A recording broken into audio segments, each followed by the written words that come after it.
Hey y'all, it's time for another edition of What Would Your Ancestors Say? Which I started last night, and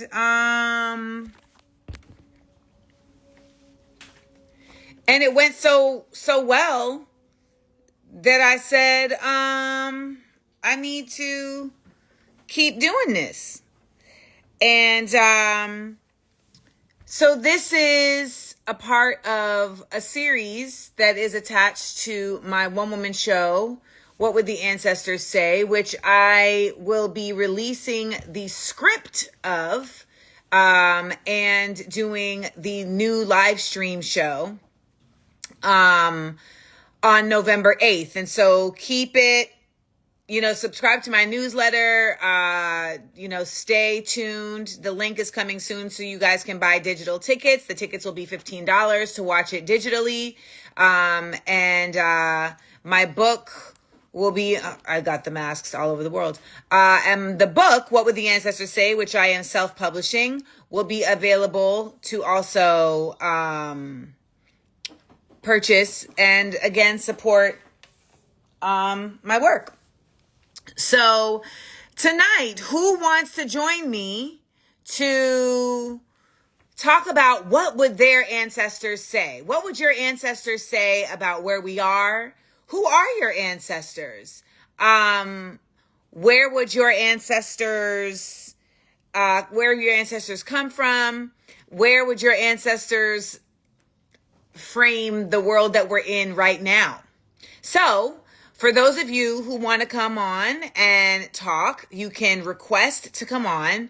Please know that if you request, there is a good chance that I will bring you on screen. So do not be surprised if I select you. Okay?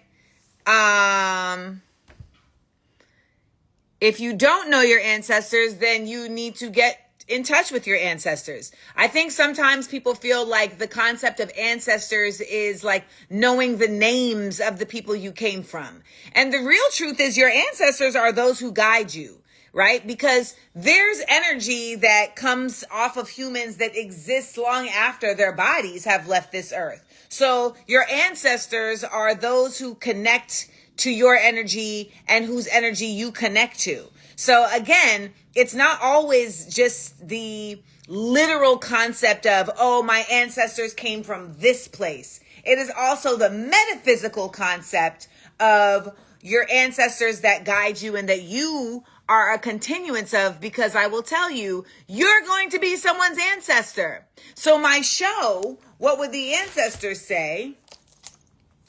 This is the script, and it's going to be published in a nice, pretty book.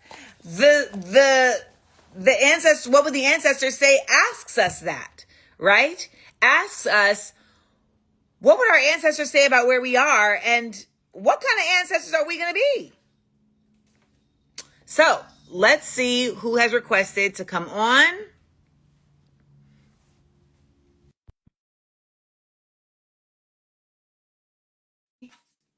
You requested to come on. Because what always happens is people request and then you bring them on and they like, huh? Who? What? Okay, so Cindy is not coming on. Let's see somebody else. Um,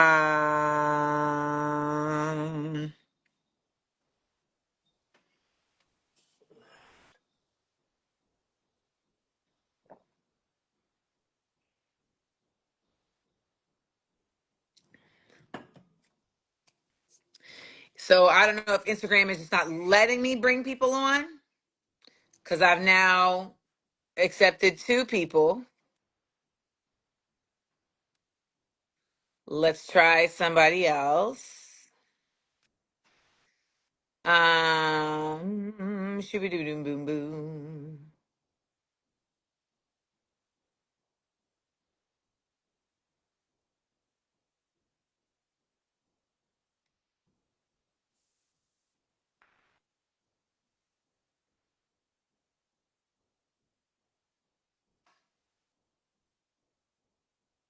Hmm.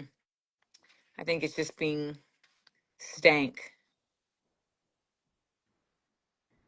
because it's not letting this person join. Let's see somebody else.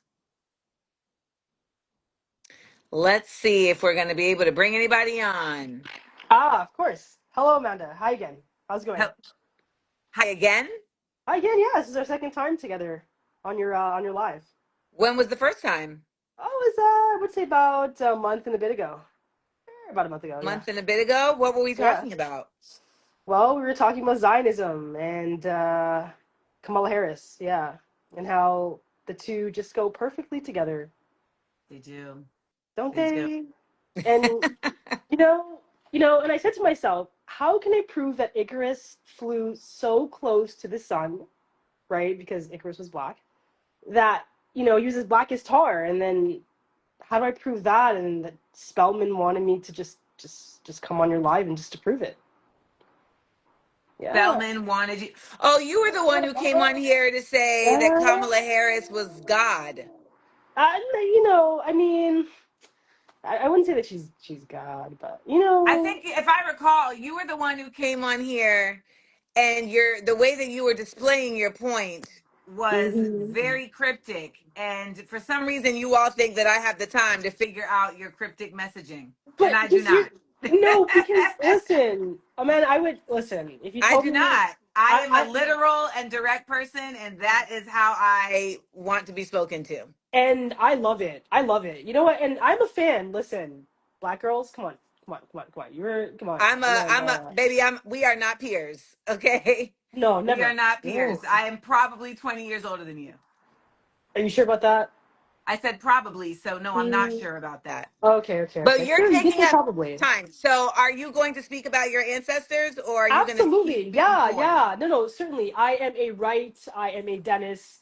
I'm also a Davis. Well, and being the whitest of the whitest of the whitest of the blackest, you know, I just have to say, I totally understand you. I totally understand you. I totally understand you. This woman is annoying. Yeah. That's an annoying person. I love when y'all be with me. Y'all are like, cut it out.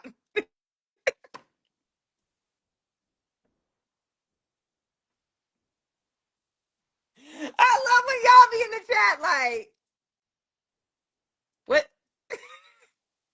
what's happening? All of y'all was like, what's happening? Um, moving on. Hello, hello. Turn the light on. Hello. Are How you you in the doing this evening? you I am. you in the whip? I am in the whip. All right. Absolutely. I figure I put a little light on the situation. Thank Hey, you. I'm new to your ecosystem, and I've been impressed with what I've been hearing. It's a breath of fresh air. And I want to, before I answer your question, I'd like to ask you a question. For those of us that we think we know who our ancestors are, how Hmm. do we reconnect to them and figure out who's really kind of connecting with us? You mean on a metaphysical level? Yes, on a metaphysical level. I mean, for me, it really is one you being in nature and stillness Okay. and learning how to turn off your consciousness and just be in receptor mode. And that requires removal of your ego, which is really hard for all of us, right? Because an ego is not necessarily a bad thing all the time, right? Like we need a certain amount of ego to just move through the world, but being able to shut off your judgment of you is a big part of the ego, right? Like being able to receive whatever is told to you and not judge it and not argue with it, Okay. right? So I for see. me, um, and you have to be willing to talk to yourself. Mm, I see. I see. I see. So to your initial question, Hmm. ancestor wise, or so I did my DNA on my mom's side, Cameroon, dad's side, Portugal, and I think they're telling me now is to head back home to the continent and reimagine life, what it's like to be back there. Because I feel like here in the U.S., and I'm out of Atlanta, the signs are out there. And then at this point, it's just making a quality decision to reimagine it back, back home, at least for me. And I guess at this point, I just need to navigate whether it's going to be back in the area of Cameroon or on my dad's side or where my wife's side is. So we're kind of, rethinking through what that's going to look like. But that's what I feel like for us is, hey, this place is, is on the way to another side of things. That let's kind of reimagine what it's like to be back in Africa. I feel like so many of us are getting that specific messaging, which is different to me than get the fuck out of here. Which is legit messaging too, right? Like some people are just like, I feel like I gotta get out of here. But there's also something very direct in feeling like, no, I gotta go to this specific place to reconnect with this specific part of my soul that I've kind of had, like, that I haven't been able to connect to here, right? And we've so like 2 days ago was Orange Shirt Day, which honors the First Nation tribe children in Canada who were taken from their homes, and basically they like beat the Indian out of them. They were trying to kill the Indian in them, right? Wow. And I think for a lot of us, particularly Black Americans, we don't really acknowledge how after the civil rights movement, and we were given more access into desegregated spaces, there was a lot of that was taken out of us, even out, like, we know that with slavery, but we forget that there was a whole lot of like our Black American indigeneity that was taken out of us, right? And so I think there's a whole reconnecting process that does have to happen. And I don't know that it has to be permanent, like I don't know that it necessarily has to be like okay, I'm moving, but in the aboriginals in Australia, they have um a spiritual, what's the word I'm looking for, ritual called a walkabout. And Okay. it's typically applied. Do you know what the walkabout is? 'Cause I don't want to explain to you if you already know. I don't. No, I don't. Okay.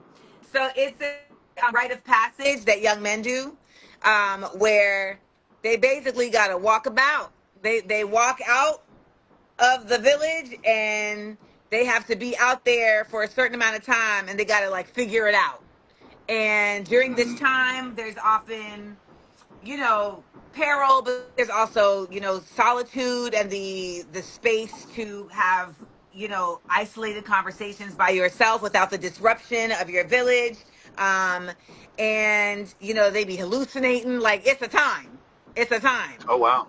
And I think so many of us are being called to have our own version of a walkout, even though we are not at like rite of passage age, even Sure.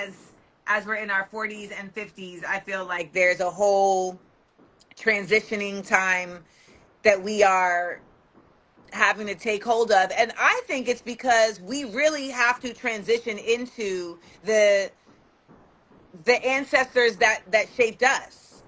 When we have Asada passing on, that's a big one, right? Big Like one. that's a Yeah. big one. And it says to me like there are spaces on the path that have to be filled in order to keep these spirits of change and resistance moving on this Sure. path. And like I don't know that we're all equipped enough to And look, take on those and roles. on that note, I like to get your opinion on something. Reincarnation. Do you feel like a lot of our do you feel like a lot of us are maybe in several lives now? I'm on You at know, least life number how do you 5. feel about that?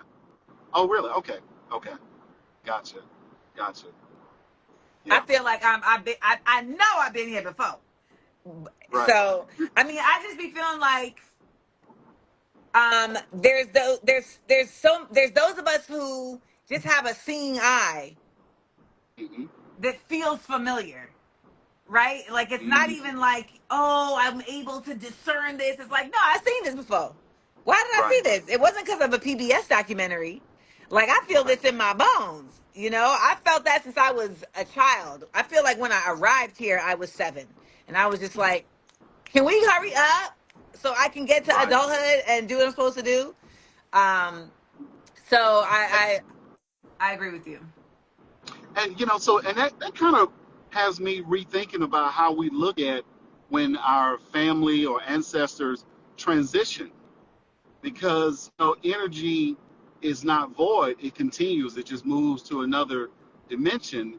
And it's like we kind of almost like we have to rethink about Yes, when people transition, and then doing that, then that's going to give us a different view, and we don't feel this. Yeah, we're going to miss them in the physical, of course. but learning how to reconnect with them in the spirit realm, Yes. and continue to act and communicate with them as if they're here, because their energy is still present, which I'm Yep. starting to really do believe that reincarnation is a legitimate thing. I And do. then that just kind of helps, piece helps us put pieces of the puzzle together, which is why I'm starting to think, for a lot of us, going back to our homeland, and I'm only now speaking from an African American standpoint, this is Mm-hmm. going to help us reconnect a lot of the dots, Yes. which will help us heal and Yes. learn who we really are. And we're not kind of playing the Russian roulette of living through the lives of There you our go. colonizers, Yes. and just have that different frame of thinking. So, I completely agree with you. You know, the indigenous peoples, many indigenous peoples believe in reincarnation, and they also believe in I think it's called the 7 generations, and they make decisions about how they function in their nations, considering 7 generations behind them and 7 generations forward, right? And that type of consciousness is another expansion of community, because it leads us into thinking beyond just like our mortality. Like I feel like so much of what people don't understand about the United States and what's happening is because they can only think within the time frame of their consciousness. For some people, that's as short as the last 2 years. That's why you have people okay. saying things like, oh, they voted for this, or oh, imagine if, and it's like, this has been in motion for so long. The last 2 years was not the beginning of this by any means. By any means. It would have taken somewhat of a revolution for it to stop in the last 2 years. Like it wasn't just going to stop because of a vote. So, but there's a consciousness that the native peoples and the First Nations have that is outside of themselves, that I think also brings a peacefulness to, like you said, like lives passing on, right? And even in the healing that you're talking about, um I think that would shift also how we respond to loss, and how we carry, like what our body does when we experience loss, right? And the generational trauma that lives in our cells that we pass forward. So, I mean, Right. let's also remember, it's, everything, most of what we've been taught has been taught to us for the purpose of control or capitalism. So I'm sure Right. if I did some research on when death started being looked at like this, it would have Right. something to do with trying to rule over us or get money from us. Because let me tell you, these funeral homes be cashing in, honey. Okay, Yes. listen, Yes. these Yes. coffins Yes. is not cheap. Why are we burying people in a box? That's a good question. I mean, I like the idea. Now, I'm fine with capitalism. Just when it gets to the higher level Oh, you got exploitation, some I learning to think that's do, my brother. what I'm You saying. can't be Okay. fine with capitalism. Well, Can't. I think it can be healthy if it's if It it's can't be. It misused. If cannot be it's healthy. misused, It cannot be okay. healthy. Tell me what's your thoughts on that. Capitalism cannot be healthy because capitalism exists only to capitalize on itself. So there's no Okay. limit. It continues to eat itself. It literally exists in the same cellular framework as cancer. There is nothing that stops it. The version Okay. that you think is healthy is socialism. It's what? It's what? Socialism. Okay. So, Join all right. me. So let me And let me repivot this back to your yes, product that you're selling. Okay. Now, well, I'm it's assuming I'm gonna art. make an assumption. That's It's different. art. Okay. So, intellectual things that you created, are you selling that for profit? Is that how would you look at it from what So you've developed? capitalism is about exploitation and about scarcity. Okay. All right. I agree with that. there's I there's agree with that. still merchanthood, right? Like there's still Okay. exchange of goods is still a very real thing. It's just that in the society that we currently live in, we exchange of goods with money. But to be quite honest, I also I barter with people, right? Like, so sometimes it's like, okay, I'll come and do my show here if y'all will do this thing for me. And that's a barter. That's not a transaction in the same way as money. And what Okay. capitalism does is capitalism says, okay, I have to place a price on something in order for it to be valuable. And Mm, that is not true, right? So water is valuable without putting a price on it. But what the price okay. does is it creates a scarcity. And it says, now I control this because by putting a price on it, I determine who has access to it. So for my Okay. show, What Would the Ancestors Say? I have been Yes. doing only free shows because I have been creating this project from my soul and in exchange with the community. And I have Okay. been doing only free shows. Now, at my shows, I sell artwork, right? And all of my artwork is to uplift, to empower, to educate. So even if someone is giving me a form of currency, they're getting a product that is valuable to them beyond simply just consumerism, which is something we do all the time. Okay. So on that point, and I agree with everything you're saying, and thank you for the re-education for that. Mhm. Um, with the artwork, are you putting a price on the artwork, or is it what they see, what they're offering you for it? No, I believe that artists should be able to name their price for their work. Mm, Period. Whether you want to pay for it or okay. not is up to you.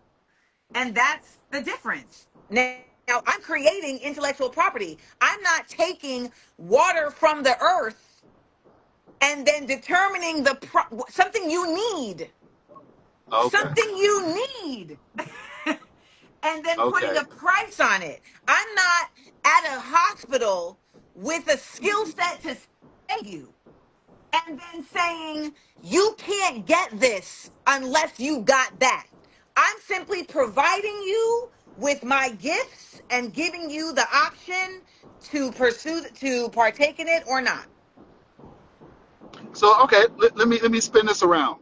If I came up with this amazing service or subscription based service that I feel will help people save money in a particular, situation, and if I say, hey, I'm not going to charge you for it, but I'm going to let you decide what you want to pay for it on a monthly basis, how would that fit your terminology of But yeah, I mean, it's like Radiohead. Radiohead, when they dropped In Rainbows, they said you can pay whatever you want.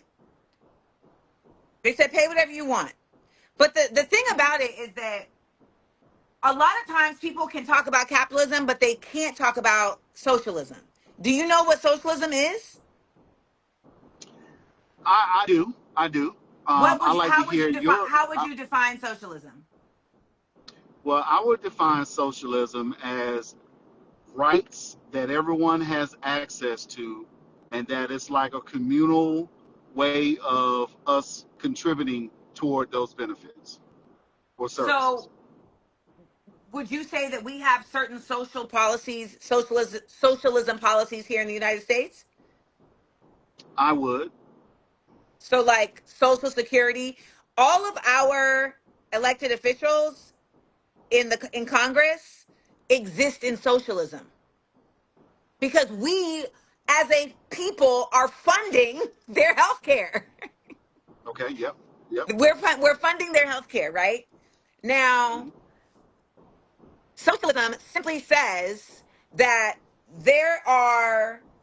there's basically communal responsibility to the wellness of the community.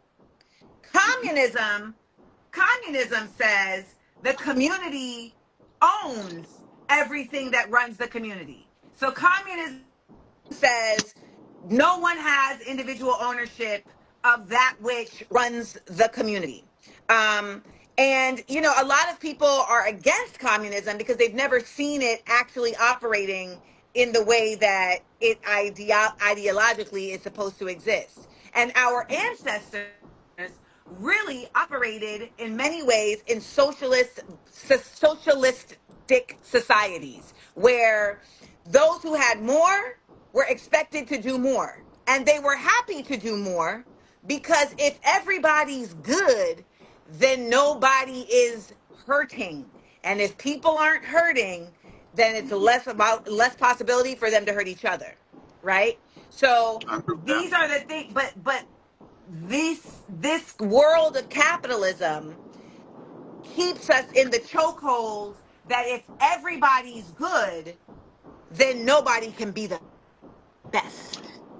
Okay, and on that point, and I love that because see that explains why I feel like my ancestors are saying, "Hey, go experience what it's like back in Africa." So now you can get the closeness of what we Yes. intended for us to live like, and the communal, feelings that come with that, as you described. So now that, has me thinking in context, what biblical book or helps us understand what those true intentions were like. Whatever Well, you it's call not it, a biblical book. yeah, I mean, it the ain't the book of life, Bible. The right? So Bible is whatever that capitalist is, as it is. But I mean, yeah. really, it's not necessarily a biblical book. There's indigenous cultures all over the world that still operate in this sense, in this way. And then there's like people like myself that operate in this way. However, you must understand that when you go back to Africa, Africa was also colonized. And so, except for Hmm. Ethiopia. So capitalism, unfortunately, has ravaged the continent, right?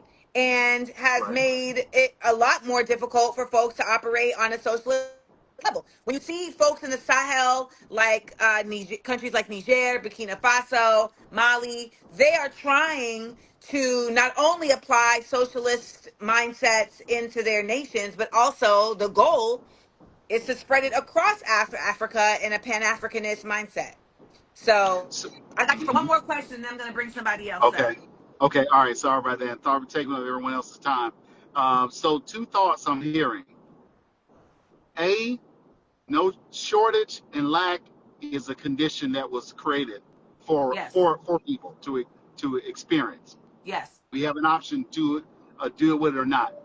yep, Two, living by the spiritual laws versus, quote unquote, man-made laws of scarcity and such probably puts us more in alignment with what our ancestors have discovered, now being where they are, and kind of being true to ourselves here. So living more from a spiritual, understand how spiritual laws work mm-hmm. versus the laws that are kind of within us. Is Bingo, that kind of the foundation of where we are? Okay. yes. Okay. And that and All right. that that is, you just nailed it. Understanding the spiritual laws that exist outside of the institutions, because the institutions have wanted us to be disconnected from those spiritual laws so that they could rule us with their laws, which have nothing to do with our wellness. Mm-hmm. Understood. So you Understood. have a great night in Atlanta, Shawty. Hey, look, And stay amazing, okay? Thanks for everything. that's what's up. Have a good night, That's brother. what's up. Oh, what's your Okay. what's your name so I can tag you? Sure, my name is Joseph Smith. No, your Instagram name. Oh, Fan O Maniac, the number one brand for the fan. I am now a fanomaniac of yours. All right, Phanomaniac. Phanomaniac. Yes. All right. Thank you, brother. Have a good evening. All right, you too. Stay amazing. Now, sometimes y'all is just being rude. Like, there's a difference between people who be on here being contrarian and people who be on here like trying to get there. And I know the difference. I can feel the difference when someone is trying to get there because they don't ask questions from a place of arrogance. They ask questions from a place of curiosity. And that really is the biggest difference when you're interacting with somebody. You have to understand, we have all been here. If we're in this United States, we've all been here indoctrinated this whole time. Unless we had the real fortunate opportunity to like be raised in like Pan-Africanist schools, et cetera, et cetera, et cetera, we have been indoctrinated. So, there is a path and a process that people have to go through. And um, I mean, some of y'all were getting frustrated, but I wasn't getting frustrated because I could tell that this was a brother that is curious, and curiosity is really like the best sign of compassion and connection that I feel that we can exhibit. So we are here at What Would Your Ancestors Say, which is a live series that I'm doing here um, to converse with you guys about your ancestry, literal or figurative, about how you are looking at your ancestry, how you're looking at yourself as an ancestor, how you're preparing yourself for that. I'm also curious to know, what do you feel like your ancestors would say about where we are in this life, in this world right now, etc. So I want to remind you all that my show, What Would the Ancestors Say? My one woman show I have taken the task of writing it down and memorializing it for you all to be able to live with and learn with and love with. And it will be released. I'm self-publishing it. It will be released November 8th, along with a live stream show that you'll be able to witness. And, for those of you who all have been with me on this journey, I started writing this show after I had to cancel my tour because the Zionists were getting my shows canceled and hacking my ticket site. And it I am thankful for being so connected to my ancestors because it's allowed me to have resilience in the face of such wickedness, right? It's allowed me to have the flexibility to pivot, right? To pivot in the face of such tyranny. And I pivoted straight to my ancestors and started working on this piece that is now ready to be put in text and put in front of the people. And the Rania effect, phone in hand, gat in the other. This image, Harriet Tubman on the phone with her pistol, is to remind you that your ancestors are always available to you on the main line, armed and ready to you. So there's a whole series of these that I'm doing. And later this month, I will be releasing the Malcolm X pin, which I think you all are going to really appreciate. So let's go to our next person who wants to come up and talk about their ancestry. All right. Thank you, DN Baby 38. So while we're waiting, remember that you can subscribe to my Patreon and support my work there as well. It's $5 a month. And you can be a member of the SEAL Squad. We have some SEAL Squad members in here right now. So shout out, I see Miss Debbie in here. And the SEAL Squad is a really dope community where we have done just a really great job of protecting the space and making sure that folks are coming in there to uplift, to inform, and to empower each other. So the person I added didn't come through. So let's go to this person and see if it will work for them to come up. Hold on, let me get my food before these raccoons get it.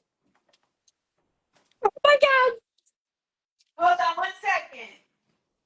Dad, it's I did answer. She's just going. She'll be right here. because the raccoons will come and get my food. Hi. Hello. We just want to let you know that our ancestor would be so proud that we made it alive, Amanda. Hey, hey, who That's is this? all. I am white from Kosovo, so it's From Kosovo? yes. So Tell me more. Tell me I live in more. Chicago though, because I came Okay. here as a refugee when the war hit. So my love for America was very platonic and very, oh my God, the first boyfriend that just lies to you.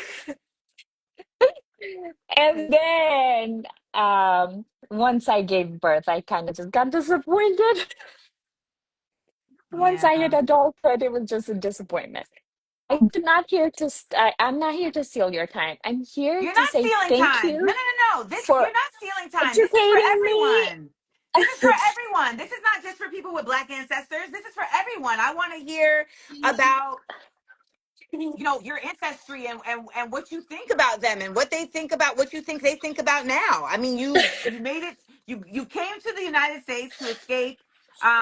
So you are Bosnian or Serbian? No, I'm Albanian. Are you So Albanian? Okay, yes, okay. I am. Give me. So I'm Albanian from Kosovo. It was Yugoslavia, so Yes, yes. Okay, we were I'm there. under I'm there. a Serbian, and it was a genocide in Bosnia for a long time, and then eventually, I guess America was like, let's not make a mess there in Kosovo as well as in Bosnia. So then they kind of decided to save us. Okay. But that's how I came as refugee. I was sent to New York, Bronx. So my all my teachers, all my doctors, and everything were Black people. So my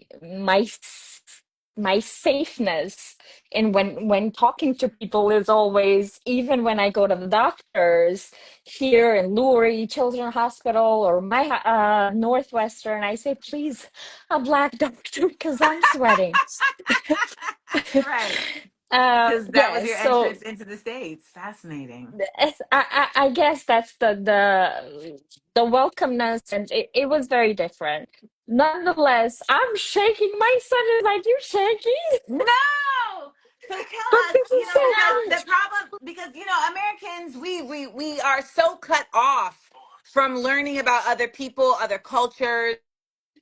And what is what is it like to be disrupted from the lineage of your Is homeland? it? Like, I don't think that they understand the magnitude of the disruption that they give to any population who they're trying to like push away. For example, now with Palestine happening, I was not educated at all on what was going on, but just the idea of seeing kids. I reposted one of your posts. This is maybe 2 years ago. And okay. I was working for a company that I got sent to HR. I got blocked from a lot of people. So that's when I understood. I'm like, oh, this shit is not funny. Right. So I followed you all the time, but I couldn't repost. I'm like, okay, I Hmm. need I need my paycheck. I can't. I'm a single mom. But the thing is that what bugs me the most, it's that people who have actually witnessed something like I did. I was 8 years old when the war happened. I heard all the bombs. We were sleeping with like shoes on and like jackets on, just in case something happens and we can be ready to freaking flee. Yeah. Um, People that go through war have this tendency on like kind of dealing with it, I guess, better because they have this guilt on uh, I am inferior, so I'm glad to be alive, and they don't have it like, oh, what's happening to me and blah blah blah. Yeah. They don't have that white American woman crocodile tears. Like that's not what happened. So that bugs me the most. It's like, do not minimize what we went through. Like, don't Hmm. minimize it. There's no need to minimize it. And the other thing that bugs me the most, that people that come from these places that you whatever the case is, don't have the education enough, the tools to actually understand what's going on. So the easiest way to kind of grab people is by teaching them racism or Yes. capitalism. So what bugs me the most is that I have family members, I have friends, I have that are on the other side. So that is what irritates the shit out of me, I want to say. Like, how can you Right. have been through war? Hmm. You've seen this shit. You've seen what a genocide is. Still, just because someone saved you, they saved you because they had a purpose to save you, or because they Hmm. wanted to save you. Hmm. But how can people do that when they went through Yeah. that? So, yeah, You know, it's interesting because that is on a bigger scale, like what we're seeing with Israel, right? It's like you all are claiming Judaism. yeah, exactly. We all know the Holocaust, and Yeah, yet you're trying to out Holocaust the yeah. Holocaust. It's Um, mind-boggling. Yeah. and I feel Do this you? with my own people in this country when I see, because what you're also talking about is there's a certain safety in assimilating. You know, a lot of people feel like, oh, I just need to go along with like the Yeah, masses, and then they'll take care of me. Which never happens, by the way. Because the if the masses are not, like, the American culture is not about taking care of each other. Like, that's yeah, not the mindset. So if you go along with it, with the like, okay, if they're racist, so this is the easiest way to exist in America, I guess they'll be racist too. It's like they're gonna turn on you too. They turn yeah. on everybody. Precisely. Like, I have family members that would be like, well, this doesn't affect me. I said, well, it affects me. I'm on Medicare because I have a nephrotic boy. Like, it affects me. It affects where my child goes to school because we're in South Loop in Chicago, and most of my kids' friends are black. He Hmm. hangs out with them all the time. I pick them up. I Right. drag them to school. Like, it's affecting me. So, yes, the fear is what's stopping. I want to say most of my people speaking out, but Yep. then again, it's this idea, even if they speak in Kosovo, they will kind of be labeled as extremists of the Islamic sect, or it's too much. Like, no, they're right. They don't treat women well. Do you know that Yeah. kind of just a headline of some history that they use? I'm like, but they don't treat women well here nor there. Like, it's Right. everywhere.